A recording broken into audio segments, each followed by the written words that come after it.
Pesantren Digital Aswa, Another Way to Jannah.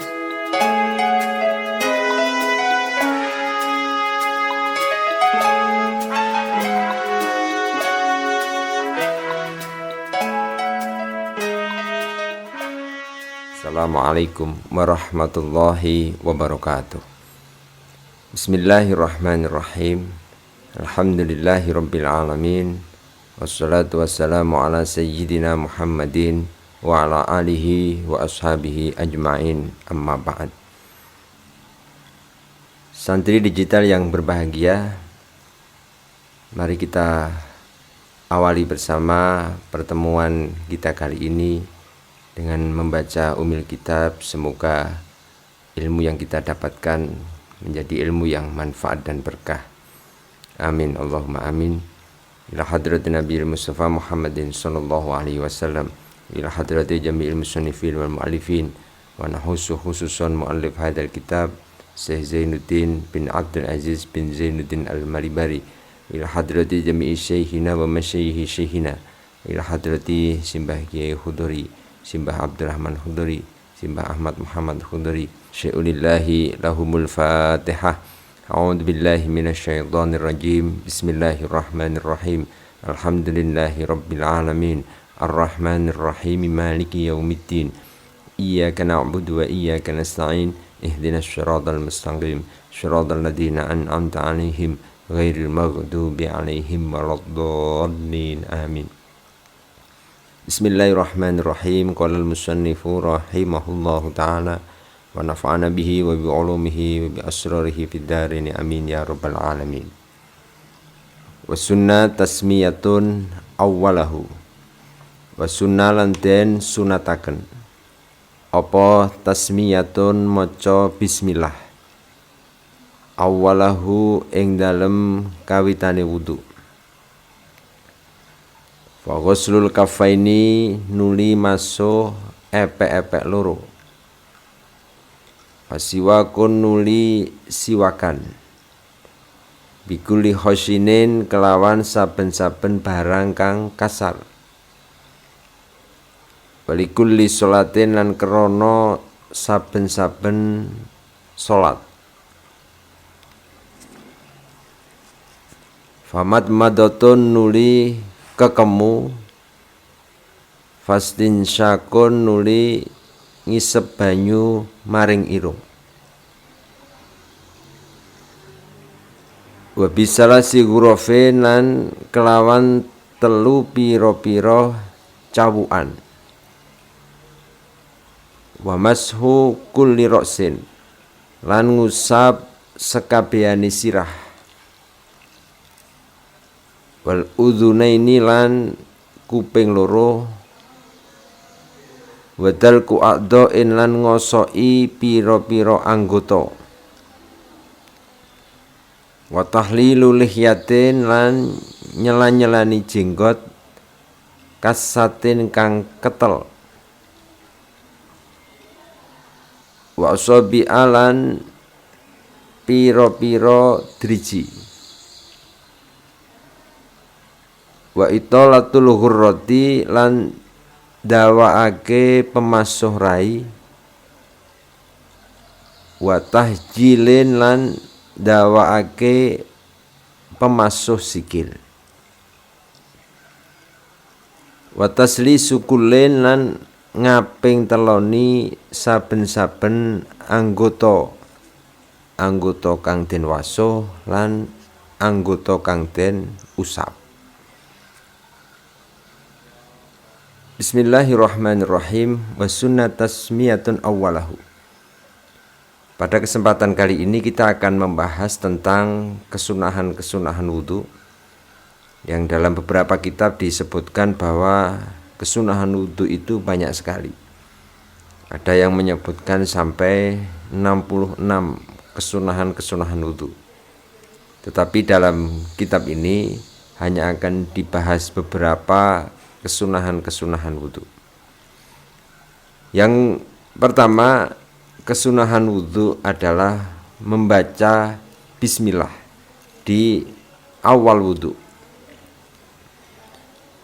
Ini berdasarkan ittiba, kita mengikuti Nabi Muhammad sallallahu alaihi wasallam. Dan bacaan bismillah itu yang paling sedikit adalah membaca bismillah, dan yang lebih sempurna adalah membaca bismillahirrahmanirrahim. Ada ulama yang mengatakan juga disunahkan sebelum membaca bismillah kita membaca ta'awudz terlebih dahulu. Kesunahan membaca bismillah ini ketika kita lupa di tengah-tengah wudhu, ingat kalau belum membaca bismillah, maka sebaiknya kita membaca di tengah-tengah wudhu. Ada ulama yang mengatakan dengan membaca bismillahi awwalahu wa akhirahu atau bismillah ala awwalihi wa akhirihi, atau cukup dengan membaca bismillah gitu untuk mendapatkan kesunahan membaca bismillah ketika kita berwudu. Dan ini tidak hanya berlaku dalam wudu saja, tetapi juga dalam kegiatan atau ibadah yang lain. Satu contoh umpamanya kita makan, minum, menulis buku, ketika kita lupa di awal membaca bismillah, sebaiknya ketika kita ingat kita membaca bismillah, baik di tengah-tengah atau seumpama kita sudah hampir selesai makan, kita tetap disunahkan membaca bismillah. Membaca basmalah juga disunahkan ketika kita memulai membaca Al-Quran, walaupun ada di tengah-tengah surat, baik itu ketika sholat atau di luar sholat. Juga disunahkan karena mandi, tayamum, dan juga ibadah-ibadah yang lain. Kemudian yang kedua disebutkan di sini faghuslul kafaini, membasuh kedua telapak tangan. Ini juga disunahkan, manfaatnya supaya kita bisa mengetahui air itu berubah atau tidak, dan juga ini sebagai satu kebersihan kita ketika akan memulai berwudu, kita mencuci tangan terlebih dahulu.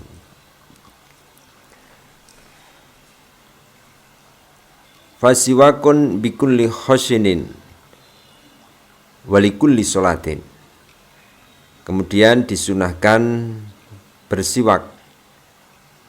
Maksudnya adalah dengan menggunakan perkara yang kasar, dan juga disunahkan karena akan melakukan sholat, baik sholat fardu atau sholat sunat.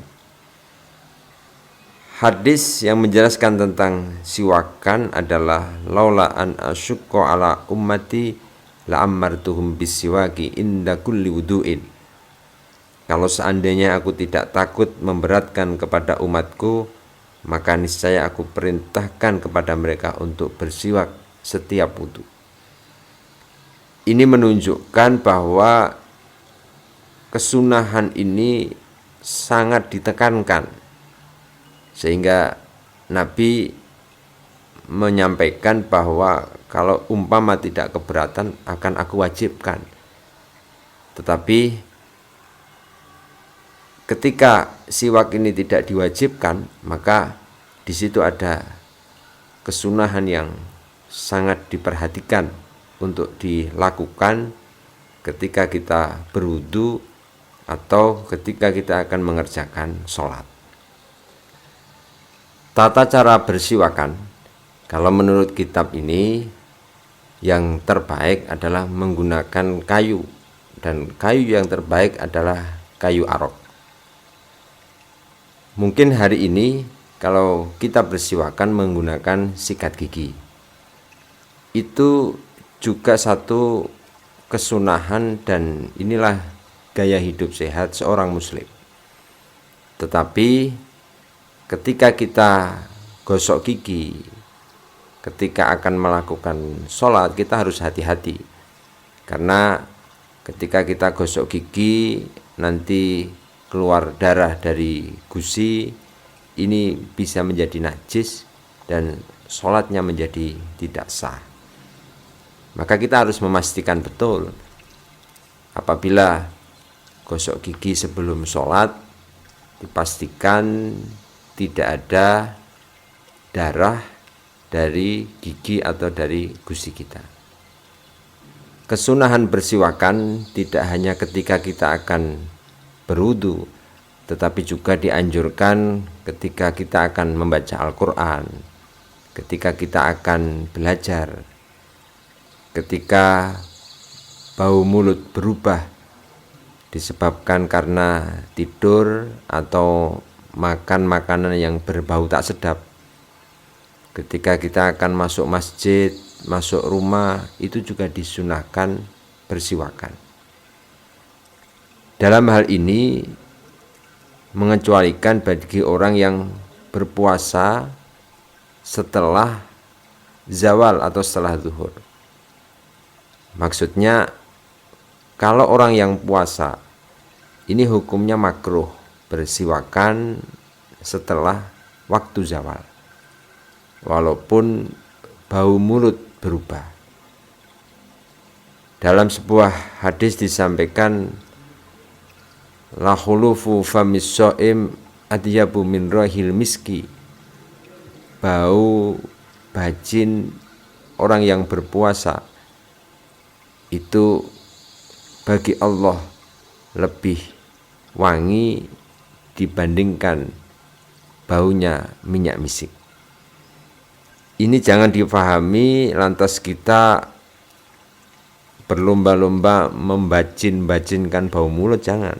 Maksudnya sebaiknya sebelum zawal kita bisa bersiwakan dulu atau gosok gigi dulu, sehingga walaupun kita berpuasa, tetapi kita tetap harus menjaga kebersihan mulut dan menjaga aroma mulut supaya tidak merepotkan atau madharati bagi orang lain.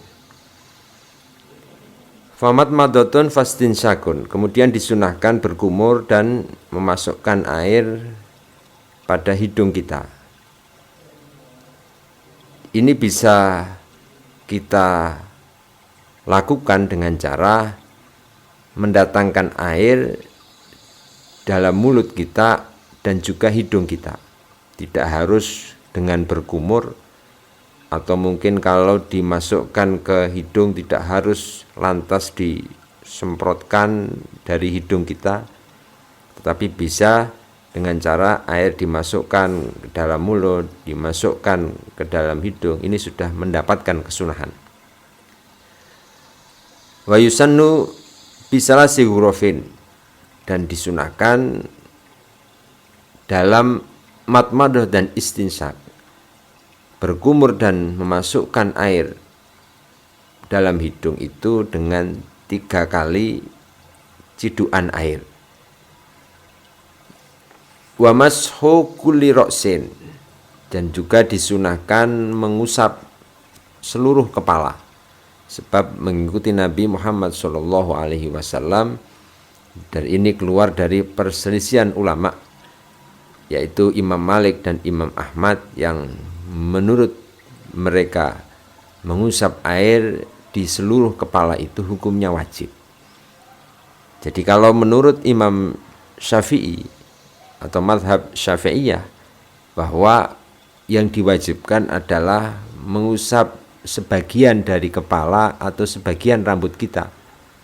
Tapi kalau mazhab Maliki, mazhab Hambali, ini kepala kita semuanya harus kena air. Wa masukul lil udhunaini, dan disunahkan juga mengusap kedua telinga kita, baik bagian dalam dan juga bagian luarnya. Wadalku a'dha'in, dan disunahkan menggosok anggota wudu dengan cara menjalankan tangan pada anggota setelah terkena air, dikosoki. Ini penting terutama ketika kulit kita adalah kulit yang kering, sehingga ngosoki itu menjadi semakin yakin bahwa air betul-betul sampai kepada seluruh anggota wudhu kita. Wa tahlilul lihyatin kasatin, dan disunahkan nyela-nyelani jenggot. Maksudnya orang yang mempunyai jenggot yang tebal ini disunahkan juga untuk nyela-nyelani atau membasahi di sela-sela jenggot tersebut. Wa tahlilu asabi'il yadain, dan juga disunahkan nyela-nyelani jari-jari. Maksud nyela-nyelani itu adalah memasukkan atau meratakan air pada daerah-daerah antara beberapa jari kita. Ini kesunahan-kesunahan wudhu sebagian, yang masih banyak lagi kesunahan-kesunahan yang lain yang akan kita bahas pada pertemuan mendatang. Maka mari kesunahan-kesunahan yang ada sebisa mungkin kita amalkan, sebisa mungkin kita lakukan, dan ini semua nanti akan menjadi satu kesempurnaan wudhu kita. Kalau keabsahan wudhu ini dipenuhi dari rukun-rukunnya wudhu, akan tetapi kalau melakukan kesunahan-kesunahan ini akan menjadi satu kesempurnaan bagi wudhu kita. Semoga ada manfaat dan keberkahan bagi kita semua. Mari kita berdoa bersama. Allahumma inni istauda'tuka ma qara'tuhu wa ma fahimtuhu wa ma hafidtuhu fardudhu ilayya inda hajati ilaihi. Terima kasih. Wassalamualaikum warahmatullahi wabarakatuh. Pesantren Digital Aswa, Another Way to Jannah.